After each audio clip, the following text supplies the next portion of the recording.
Salam alaikum, Azzoul Flaouen, bonjour à tous. Aujourd'hui, vous êtes en face du professeur Farid Haddoum, professeur en néphrologie, chef de service de néphrologie transplantation au CHU Mustapha à Alger.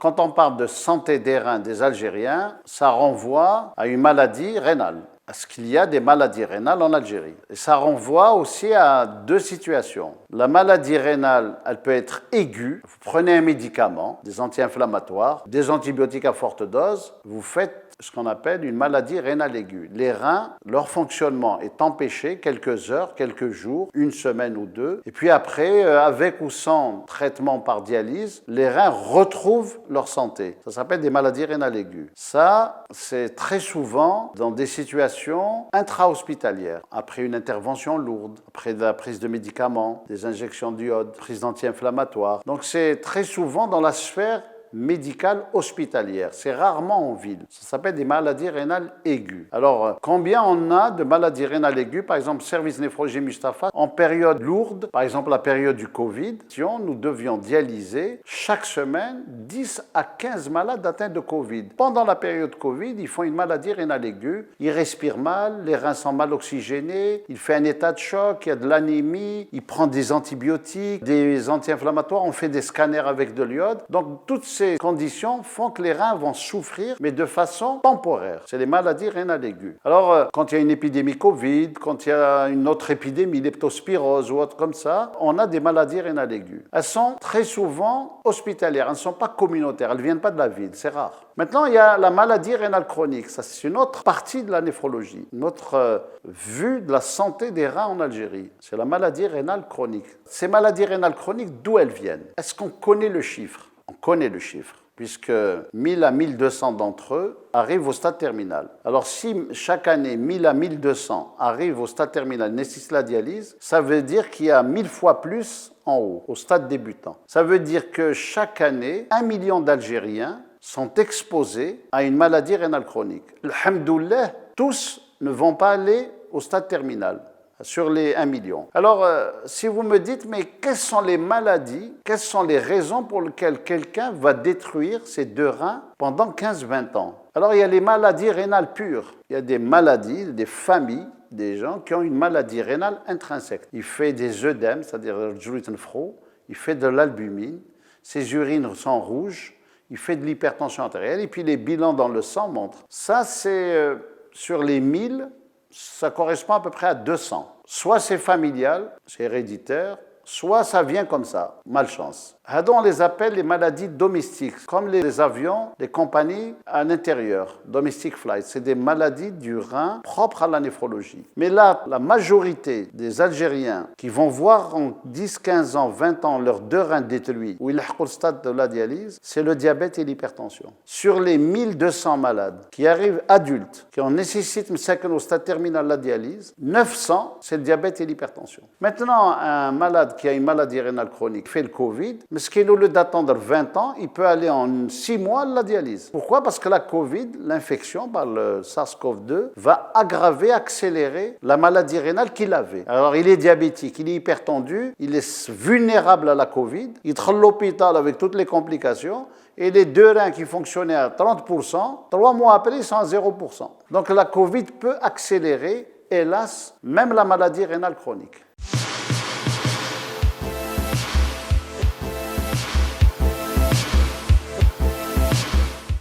Au cours de la maladie rénale chronique, comment prévenir, protéger les reins, retarder l'insuffisance rénale? Il faut traiter le diabète du mieux que l'on peut. C'est la cause la plus fréquente. Sur les 1200, comme 900, c'est des diabétiques hypertendus. Donc il faut maîtriser, contrôler le diabète, l'hypertension pour maîtriser les complications.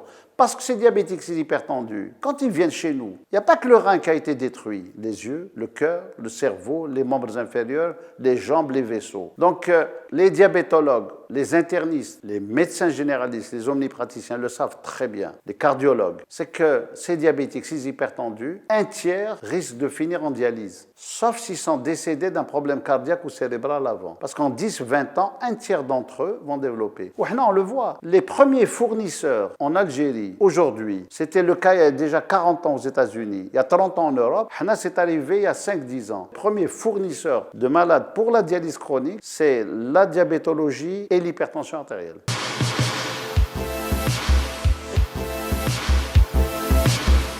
C'est l'enseignement, la formation des nouvelles générations médicales et paramédicales, psychologues, sociologues, et de s'entourer de toutes les spécialités médicales, chirurgicales et biologiques importantes pour la néphrologie, l'anatomopathologie, l'imagerie, la virologie, la microbio. Centre de transfusion pour le phénotypage du sang et le laboratoire d'immunologie avec le système HLA. Donc nos vocations, nos missions sont claires. C'est des soins de haut niveau, tertiaires. Alors pour ceux qui peut-être ne savent pas, les soins primaires, c'est le PSP. Les soins secondaires, c'est le PH. Le CHU, il a une mission beaucoup plus importante et à un niveau plus élevé. Cela ne peut pas se faire sans former autour de nous des gens compétents qui ont des qualifications. Alors quel rôle nous avons? Un rôle de protéger les reins, de faire de la prévention et de partager l'information avec nos collègues de l'hôpital, mais pas seulement, surtout extra-hospitalier, en communautaire. Pourquoi les diabétiques, les hypertendus au début sont vus hors hôpital, dans les EPSP, les polycliniques, les consultations d'omnipraticiens, médecins généralistes, les consultations, les cabinets de spécialistes. Donc nous avons une information. Alors nous le faisons dans le cadre de formation, études, résidana à la faculté, et on le fait aussi ex cathedra, en dehors de l'université, en dehors de la faculté, en participant aux journées des sociétés savantes. Les sociétés savantes de néphrologie, dont le rôle est justement de faire connaître la spécialité, de développer la néphrologie dans toute l'Algérie. Alors nous avons des sociétés savantes. Il y a l'Association nationale des néphrologues libéraux d'Algérie, dont le président c'est le Dr Zouakou qui est très actif. Il y a des sociétés régionales comme le Club des néphrologues de l'Ouest. Il y a celle qui a été faite au sud par le professeur Ahmed Jennan, c'est Horizon Néphrologie. Et il a su mutualiser autour de lui tous les néphrologues du Sud, presque tous, les médecins, presque tous, les paramédicaux et la société civile ainsi que les autorités de la région pour justement faire du dépistage de la maladie rénale dans les régions en faisant des caravanes sanitaires. Nous avons une vieille société de néphro qu'on appelle la SANDT, mais depuis le bureau est sorti en novembre 2020, donc il y a une année, et l'ex-bureau sorti n'a pas organisé d'assemblée générale élective et donc la société actuellement elle est à l'arrêt. Nous souhaitons qu'une commission électorale faite de sages organise des élections pour qu'il y ait un nouveau bureau au niveau de la Société algérienne de néphrologie, dialyse, transplantation SANDT qui est actuellement à l'arrêt parce que l'ancien bureau n'a pas organisé à temps l'AG élective comme on devrait le faire conformément au statut de la société. Donc pour l'instant, les associations qui développent la néphrologie sont soit des associations de néphrologie, soit des associations d'omnipraticiens qui font appel à nous, aux néphrologues, pour développer. Il y a aussi l'industrie pharmaceutique qui aide beaucoup à la formation et à l'information par rapport aux maladies rénales parce qu'ils se sont rendus compte qu'il y a un grand souci et que les médecins qui demandent des formations réclament des journées de néphrologie. Quand les sociétés savantes quittent le terrain ou s'arrêtent, faute d'élections et autres, c'est pris en charge par d'autres. Il y a des écoles de formation qui nous demandent de venir former des médecins qui, eux, s'inscrivent et réclament des formations en néphrologie. Donc il y a l'académique, mais ce n'est pas suffisant. Et il y a ce qu'on appelle en latin l'ex cathedra, c'est-à-dire en dehors de l'académique, c'est dans ce que vous avez parlé, associations, sociétés savantes, école de formation, école de communication. Ce que vous faites aujourd'hui est très important et je vous remercie de m'avoir invité. C'est que vous allez permettre à quelqu'un qui va bientôt partir à la retraite, dans quelques semaines, de faire profiter, de partager une information, une connaissance.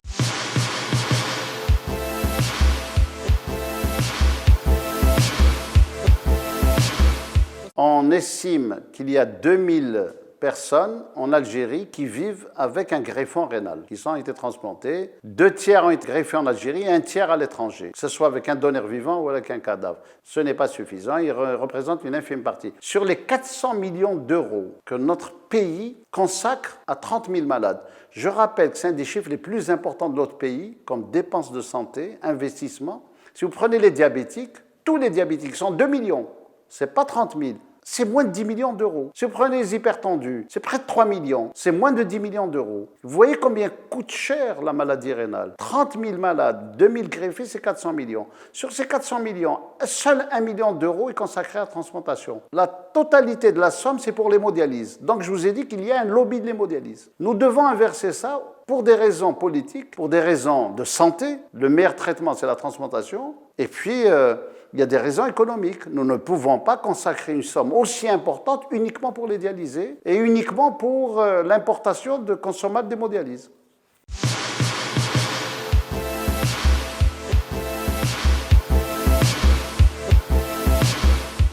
L'enfant en général, alhamdoulilah, pendant son enfance, ils sont épargnés par le besoin de dialyse.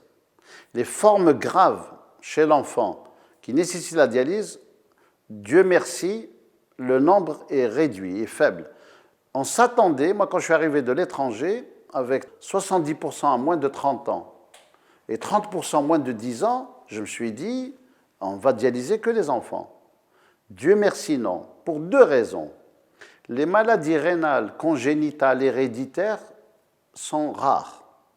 Et deuxièmement, même quand l'enfant il a une maladie rénale, il arrivera à vivre jusqu'à l'adolescence sans besoin de dialyse. Donc une fois qu'il est adolescent, il va être bientôt un adulte.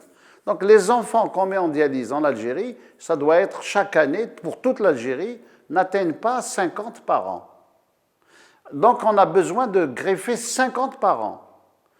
Là, le donneur vivant ne pose aucun problème parce que la maman, le père, et les grands frères, la tante et l'oncle, ils veulent que je donne. Le grand-père, la grand-mère, on a...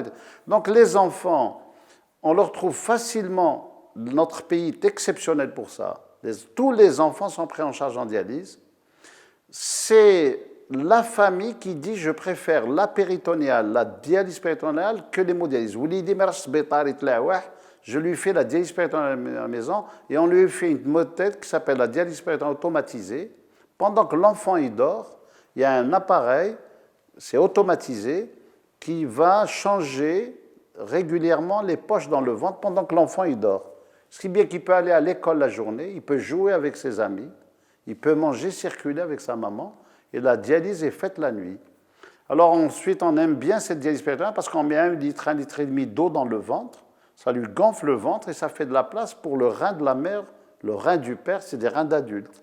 Et alors, ils sont rapidement greffés, parce qu'en général, ils sont en bonne forme, ils sont en dialyse péritonéale, ils ne sont pas en hémodialyse, il n'y a pas de risque infectieux, de risque hospitalier.